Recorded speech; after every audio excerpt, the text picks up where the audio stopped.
I think it was devastating. She does this rare speech where she calls it one of the worst years of my life. And now the entire country, versus pointing at them going dysfunctional, is feeling empathy and compassion for this woman.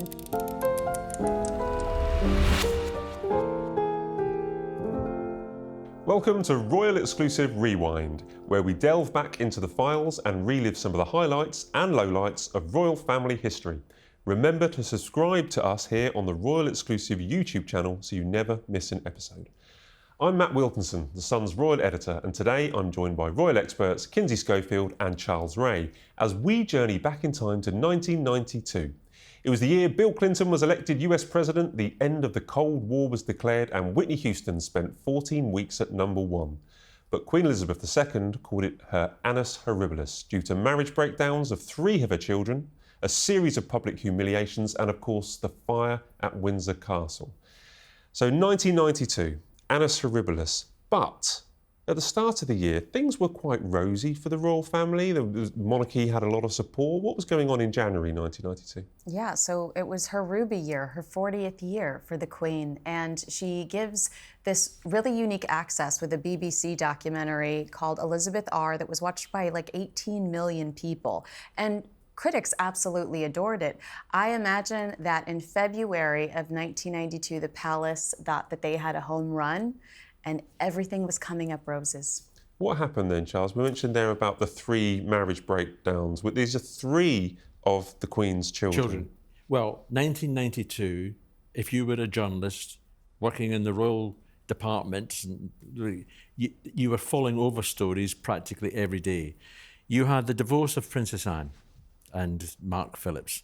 You had the separation and divorce of Andrew and Fergie. And you know, top of all, you had the separation and eventual divorce of Diana and Charles. You also had the toe-sucking episode involving the then Duchess of Sussex, Fergie, who got caught out with a financial... The then Duchess of York. Then the Duchess of York, sorry, who got caught out with a financial advisor on a sunbed in the south of France. Just before that, Charles and Diana had been loaned a yacht. They called it a yacht. It was an ocean-going liner from the Greek billionaire John Latsis, and this we dubbed the Love Boat because this was the last chance of them actually getting together. It failed. You also had the Windsor Castle fire, which destroyed about 100 rooms and valuable artifacts and everything else, and that cost about 30-odd million. Now, the then Prime Minister announced that it would be us, the taxpayers, the ratepayers, would be paying for it. And there was, in effect, a revolt. They said, not on your life are we going to pay for this. So it ended up with the opening of Buckingham Palace to visitors, you know, the hoi polloi being allowed in this huge palace, and that money was diverted to the Windsor Castle. The Queen herself paid £2 million towards it. Government money that's set aside to restore and help restore other royal palaces was diverted into it, and there was then generous donations from a variety of people. So, and the Queen and the then Prince of Wales announced to sort of compensate for all this that they were going to start for the first time to pay tax. Now, that went down quite well. But no one likes paying tax. No one likes paying tax. Well, and in fact, the Queen, this was... But it was a welcome thing overall, It really. was a welcome thing, and you've got to remember that it was her grandfather, George V, who instituted, a situation where the royals didn't have to pay tax. So she was paying tax. Didn't want to do it, but, That was as a result of the fire. Charles has given us a really good rundown. But yeah, are we going to forget Squidgegate? Well, we'll get to Squidgegate. Let's wait for our viewers to get excited about. Is that the climax? We're going to get to Squidgegate. Don't worry. As it was then. It was then. But how important was it? Because the late Queen was very traditional, very religious, and we're talking about here about 3 marriage breakups of her children. In any normal family, people have relationships break up, marriages break up. But that was huge in 1992. Absolutely. Because it was such a huge thing for the late Queen. It was almost a scandal that people were getting divorced. It was very important. It must have been devastating to Queen Elizabeth II. I think it was devastating. A part of me, looking back on this, outside looking in, I feel like it was, correct me if I'm wrong, a blessing that it all happened at the same time versus spread out over years, because she does this rare speech where she calls it, she's very vulnerable and says, this is one of the worst years of my life. I sometimes wonder how future generations will judge the events of this tumultuous year. I dare say that history will take a slightly more moderate view than that of some contemporary commentators. And now the entire country, versus pointing at them going dysfunctional, is feeling empathy and compassion for this woman.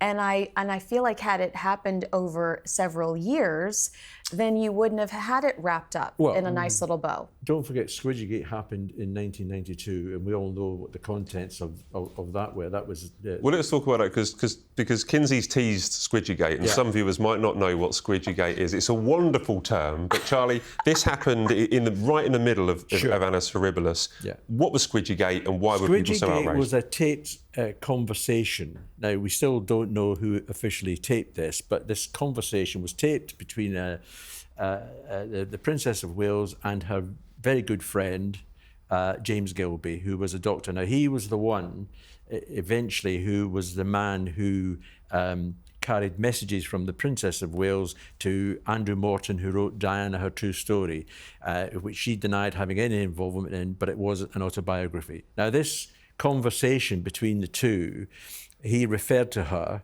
in a pet name that he had for her as Squidgy.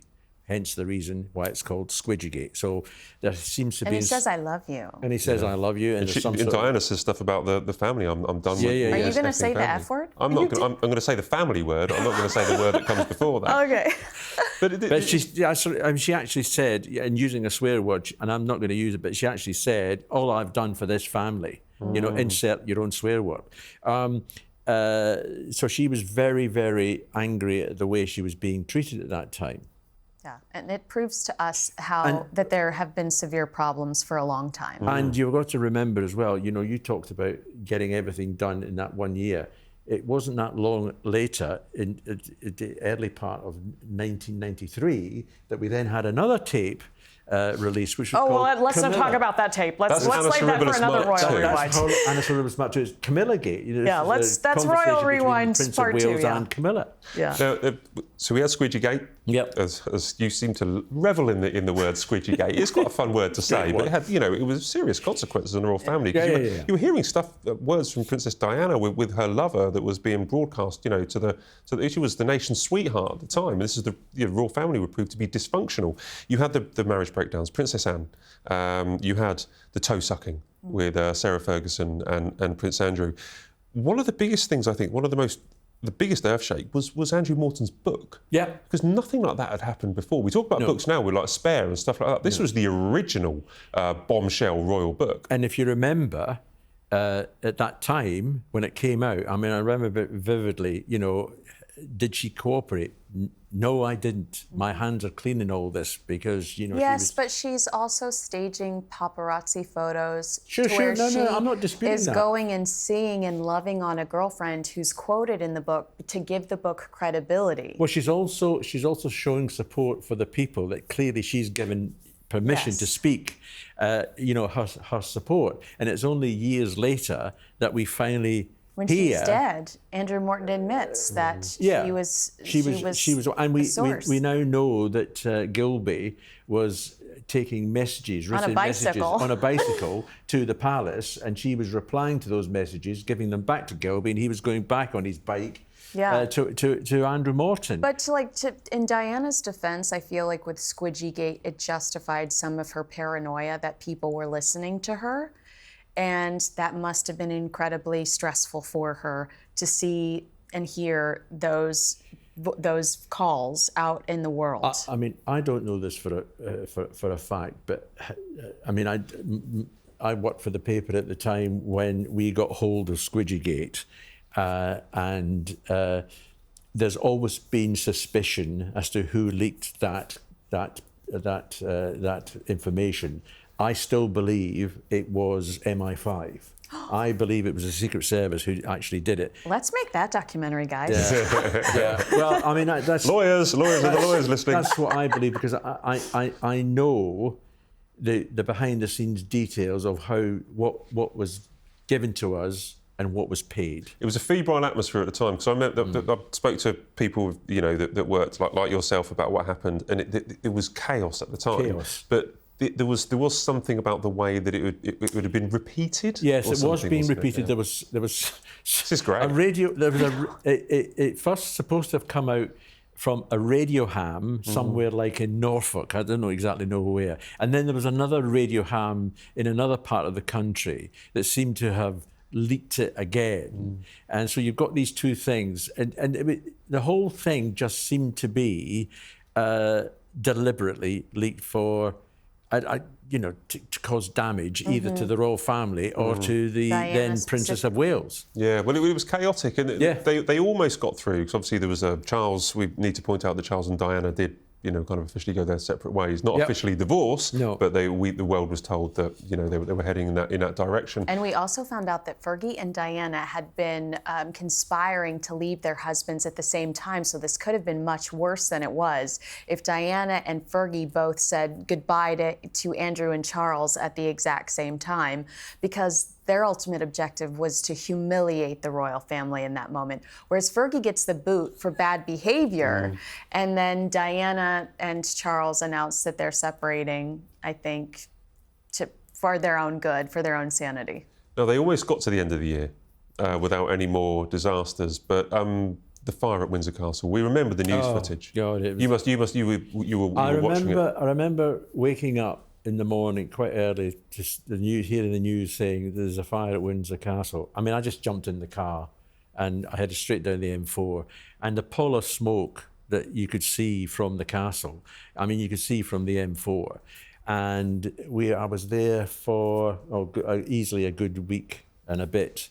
And I remember it as if it was yesterday, the scenes, the devastation that were going on, all the firemen and everything else. And then suddenly, we were seeing Prince Andrew there, then Prince Andrew, and the Queen, who looked absolutely shell-shocked, as you would imagine. It's her favourite home, it's on fire, and lots of things are being destroyed. But, credit to Andrew at that time. I mean, he sort of took charge and organised a line of people to sort of bring out certain artefacts and everything else. And he came over, to speak to us and talk to us about, the events that were happening.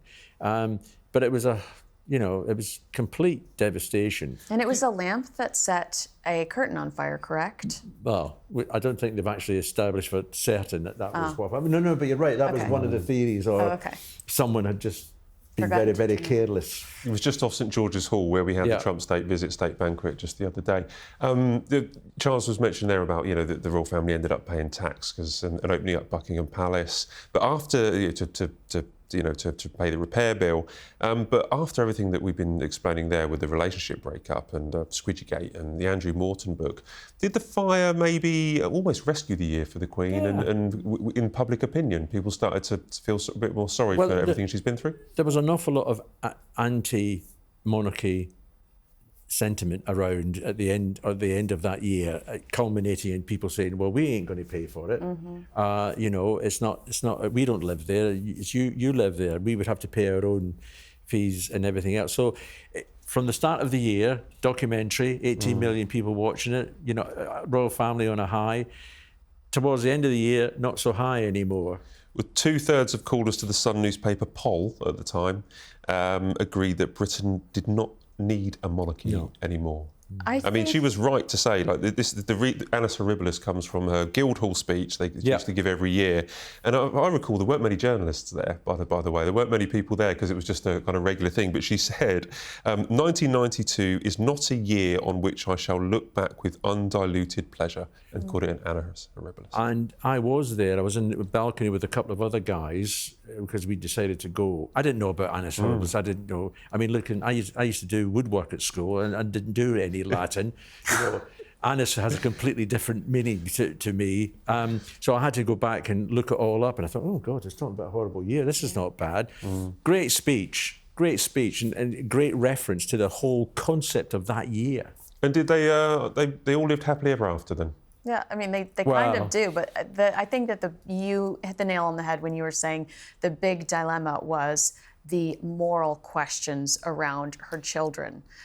Morally, they're supposed to be someone that we look up to. She's the head of the Church of England, and they had to clean up their front porch. Well, I'm not sure they've cleaned their front porch up that well, to be perfectly honest. Look, Kinsey, the situation is this royal family has been in existence for over 1,000 years. There's been 1,000 years of scandals and everything else. And long after what we've had just recently with Meghan, Harry and everything else and all the others, we're going to have more scandals in the future for future royal correspondents to cover. Well, that leads me to a final question. Leads me to my final question. If 1992 was the late Queen's Annus Horribilis, has that been the worst year for the royal family in our memory? Or has there been worse since? Yeah, there has. I mean, the death of Princess of Wales, for me, was much worse than 1992. I mean, because that was... You don't expect a young woman like that to be taken in the circumstances that she was taken and the subsequent, accusations and everything else. 1992 was bad, but equally 1997 I think was worse. I'd say that I think that being accused of racism, blindly being accused of racism, and at the height culturally when the royal family was accused of racism was probably a very low moment for them too. No, I don't argue with that. Okay.